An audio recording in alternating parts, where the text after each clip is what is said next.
Hello बच्चों, कैसे हैं आप। आइए, स्वागत है आपका अपने चैनल विद्या पॉइंट में। मैं हूं आपका अपना शशिकांत शर्मा। आइए, आज हम समय लेखन करने वाले हैं। यह विषय परीक्षा में पूछा जाता है, तो आइए मेरे साथ बने रहें और इस वीडियो को बड़े इत्मीनान से देखें, बड़े ध्यान से देखें। मुझे उम्मीद है कि आपको एक वीडियो में ही समय लेखन अच्छे से आ जाएगा। चलिए देखो बेटा, समय लेखन जब भी करना होता है, हमारी परीक्षा में जो पूछा जाता है वह पूछा जाता है, जैसे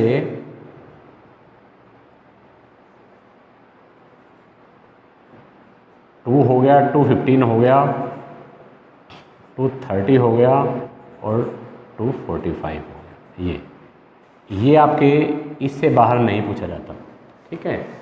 तो 2 को क्या कहते हैं, जब भी हमने समय लिखना हो तो द्विवादनम। ये वादनम जो होता है ये ओक्लॉक को कहते हैं इंग्लिश में। इसका मतलब 2 बज गए हैं, ठीक है। जहाँ भी सवा की बात आई इसको 2:15 कहते हैं, ठीक है। जहाँ भी 2:15 हो, 3:15 हो, 4:15 हो, ठीक है, तो सवा के लिए एक वर्ड होता है सपाद। ये वर्ड होता है। और यहाँ 2 है तो द्विवादनम, 3 है तो त्रिवादनम या त्रयवादनम, 4 है तो चतुर्वादनम। जो भी यहाँ पे है वही संस्कृत में हम कन्वर्ट करके लिख देंगे। तो सपाद द्विवादनम ये हो जाएगा, ठीक है। अब बेटा 2:30 को हम 2:30 कहते हैं, ठीक है। 3:30 में जो यूज होता है, जैसे 3:30 को हम 3:30 कहते हैं, 4:30 को 4:30 कहते हैं। तो जहाँ भी 3:30 वाली बात आए तो वहाँ पर हम एक वर्ड यूज करते हैं सार्ध। ये सार्ध द्विवादनम क्या हो जाएगा, सार्ध द्विवादनम। मतलब 30 कहीं भी हो, 2:30 हो, 3:30 हो, 4:30 हो, 5:30 हो, आपने 30 के लिए सार्ध यूज करना है, 15 के लिए सपाद यूज करना है। और 45 पौने कहते हैं, 2:45 को हिंदी में 2:45 भी कह सकते हैं, 2:45 बज गए हैं, ठीक है। तो पौने के लिए आपको याद रखना है एक वर्ड होता है पादोन। ये 45 जहाँ भी आएगा वहाँ पर आपने पादोन शब्द यूज करना है।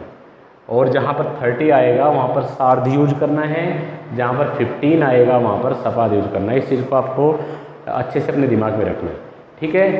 2:45 है तो 2:45 को क्या लिखेंगे हम, पादोन।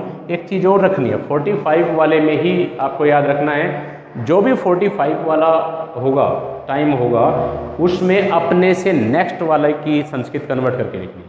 जैसे 2:45 है तो पादोन त्रयवादनम ये हो जाएगा,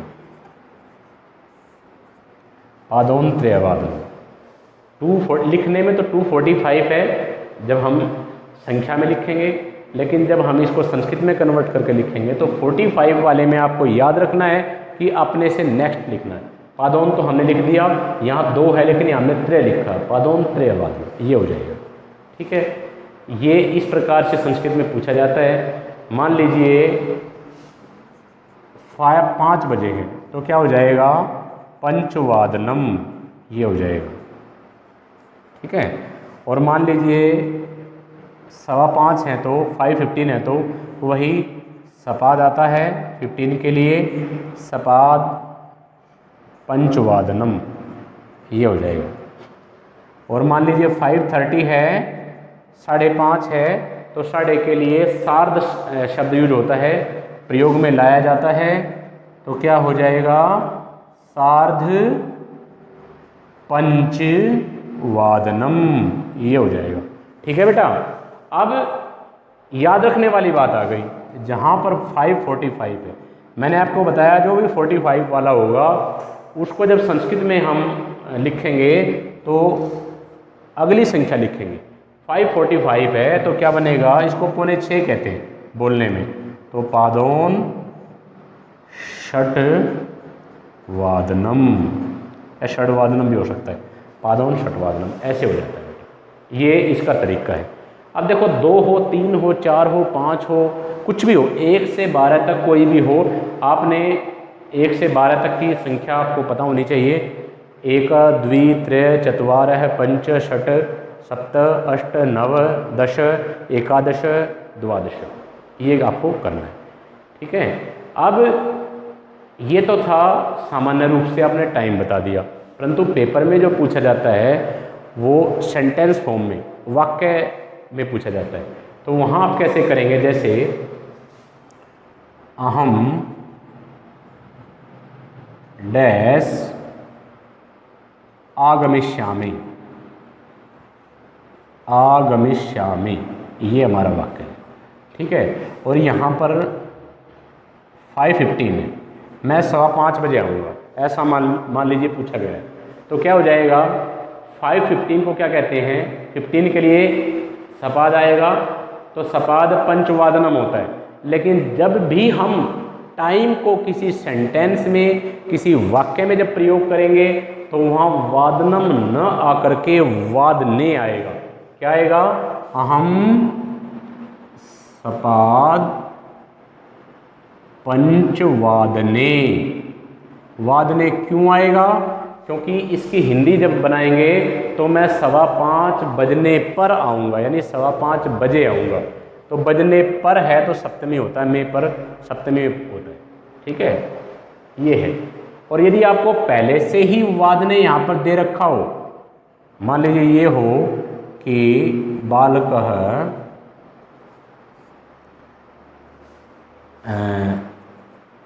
वादने गच्छति, एक वाक्य है, और यहाँ पर 7 o'clock लिखना है।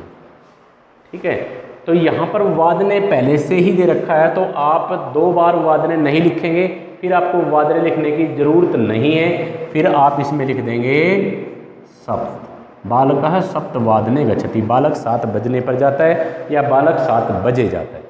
ठीक है, ये ऐसे इस तरीके से परीक्षा में पूछा जाता है, और इससे बाहर नहीं आता आपका, या तो आपको पूरा मिलेगा, 2 बजे हैं, 3 बजे हैं, 4 बजे हैं, या 1.25 या 1.5 या फिर पौने वाले में आपको याद रखना है। पौने वाले में बहुत बच्चे गड़बड़ करते हैं, अक्सर जो त्रुटियां होती है वो पौने में होती हैं। बच्चे क्या कर देते हैं, पादोन द्विवादनम कर देंगे। पादोन द्विवादनम का मतलब है 2:15, और ये तो 2:15 है। तो पौने वाले में आपने नेक्स्ट संख्या लिखनी है जो यहाँ पर दे रखी है, जैसे मैंने आपको बताया। तो मैं उम्मीद करता हूँ, आशा करता हूँ कि आपको समय लेखन आ गया होगा। यदि आपको समय लेखन अच्छे से आ गया हो, समझ में अच्छे से आपकी बैठ गया हो, तो आप हमारी वीडियो को, हमारे चैनल को सब्सक्राइब करें, लाइक करें। किसी के मन में कोई प्रश्न है तो कमेंट बॉक्स में डालें, पूछें, हम आपको ज़रूर उत्तर देंगे। धन्यवाद।